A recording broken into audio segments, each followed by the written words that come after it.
Operation संकल्प से जुड़ी हुई बड़ी खबर, जहां बताते चले कि बीजापुर से बड़ी खबर है, बड़ा अपडेट आया है। सभी 22 नक्सलियों के शव बरामद किए गए हैं। कुल 26 नक्सलियों के शव हो चुके हैं बरामद। करीगुट्टा की पहाड़ियों पर ऑपरेशन जारी। तो एक तरफ देश में ऑपरेशन सिंदूर चल रहा है, तो वहीं छत्तीसगढ़ में बीजापुर में ऑपरेशन संकल्प जारी है, जिससे जुड़ा हुआ बड़ा अपडेट सामने आया। सभी 22 नक्सलियों के शव बरामद कर लिए गए हैं। कुल 26 नक्सलियों के शव बरामद हो चुके हैं। ज्यादा जानकारी के साथ फोन लाइन पर सहयोगी विकास तिवारी जुड़ चुके हैं। विकास, क्या कुछ अधिक जानकारी? देखिए, 21 अप्रैल से जो बड़ा ऑपरेशन चल रहा था, ऑपरेशन संकल्प, इसमें आज लगभग 14 दिन से 16 दिन से ज्यादा बीत चुका है इस ऑपरेशन को, और आज एक बड़ी सफलता मिली। 22 माओवादियों के शव अब तक बरामद किए जा चुके हैं, और साथ ही साथ इसमें टोटल अगर देखा जाए तो अब तक 26 माओवादियों के शव बरामद किए जा चुके हैं पूरे इस ऑपरेशन में।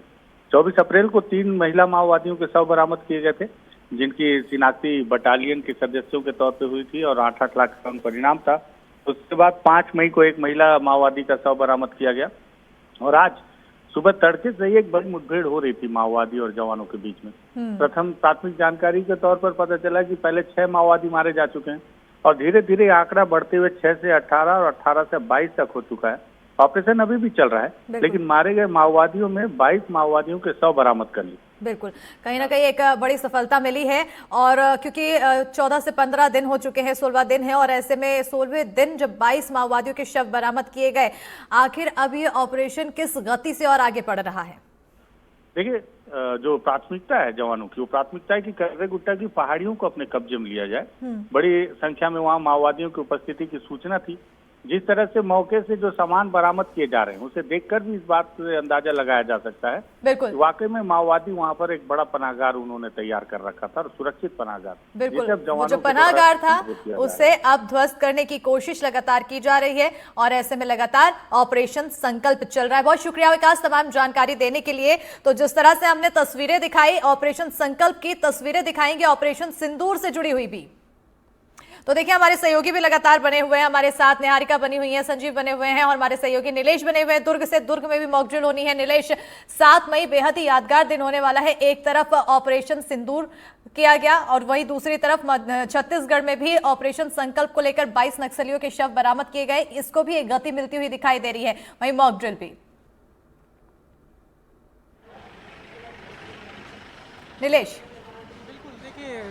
मॉक ड्रिल जो चल रहा है और जो ऑपरेशन सिंदूर है उसको लेकर तो जो जानकारी आ ही रही है, और संकल्प ऑपरेशन को लेकर मैं एक बार फिर से हमारे जो सहयोगी हैं बस्तर के विकास तिवारी और एनडीटीवी की पूरी टीम को एक बार और इसको वो करूंगा कि किस तरह से सुबह से ही एक डेटा जो था 22 माओवादियों के मारे जाने का सटीक डेटा जो है सुबह से बता रहे थे, और अभी मुख्यमंत्री ने भी इस बात की पुष्टि कर दी है कि 22 नक्सलियों को मार गिराया गया है, और उनके शव भी बरामद कर लिए गए हैं, जैसा कि विकास थोड़ी देर पहले ही हमें बता रहे थे। तो ये भी अपने आप में एक सटीक जानकारी और सही जानकारी जो है उसको देने को लेकर बस्तर की हमारी जो टीम है जो लगातार काम करती है उसको भी एक बधाई की पात्र है। और इसके अलावा जो मॉक ड्रिल की बात हो रही है उसको लेकर मैं अभी बता दूं कि मॉल जो है सूर्या मॉल यहाँ का भिलाई का, वहाँ पर मॉक ड्रिल की प्रक्रिया अब आगजनी के बाद कैसे लोगों को रेस्क्यू किया जाए, जो लोग फंस गए हैं उनको कैसे बचाया जाए, उसकी पूरी प्रक्रिया है। और एनडीआरएफ, एसडीआरएफ और फायर ब्रिगेड की जो टीम है वो मॉल को पूरी तरह से अपने कब्जे में उन्होंने ले लिया है, और उसके बाद जो लोग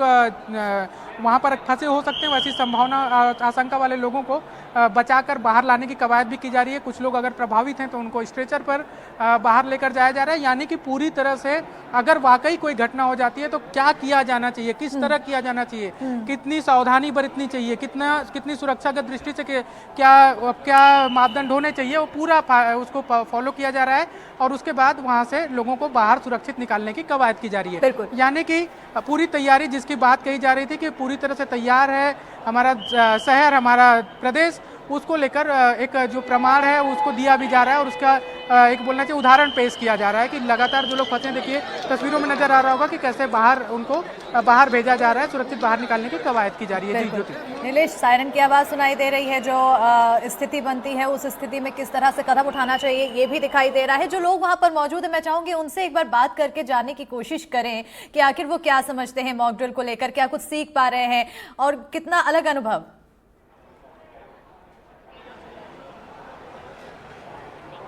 बिल्कुल, मैं बातचीत करता हूँ, कुछ साथी हैं हमारे साथ। क्या अनुभव रहा है इस मॉक ड्रिल का आप लोग? नहीं, बहुत ही एक सफल प्रयास रहा है। जिस प्रकार से जो है जो जनता है उसको किस प्रकार से अपने आप को सेव करना है, किस प्रकार से जो खतरे में है उसको सेव करना है, किस प्रकार से अगर मॉल में आग लगती है, कुछ भी दुर्घटना होता है, उसमें किस प्रकार से हमको क्या काम करना है, क्या करना है, ये बहुत ही एक अच्छा प्रयास था सरकार के द्वारा।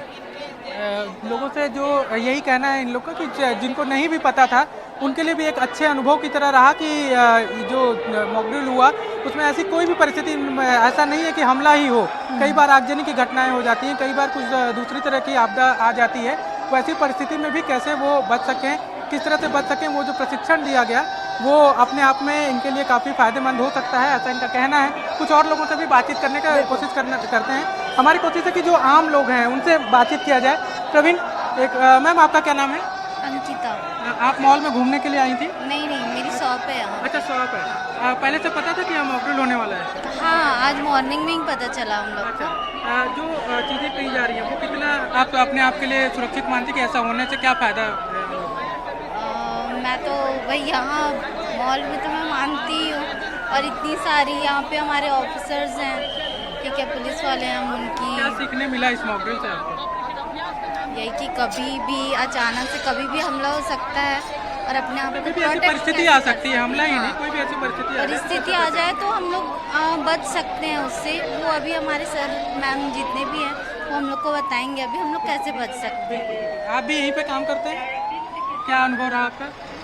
दुर्घटना तो घट सकता है कभी।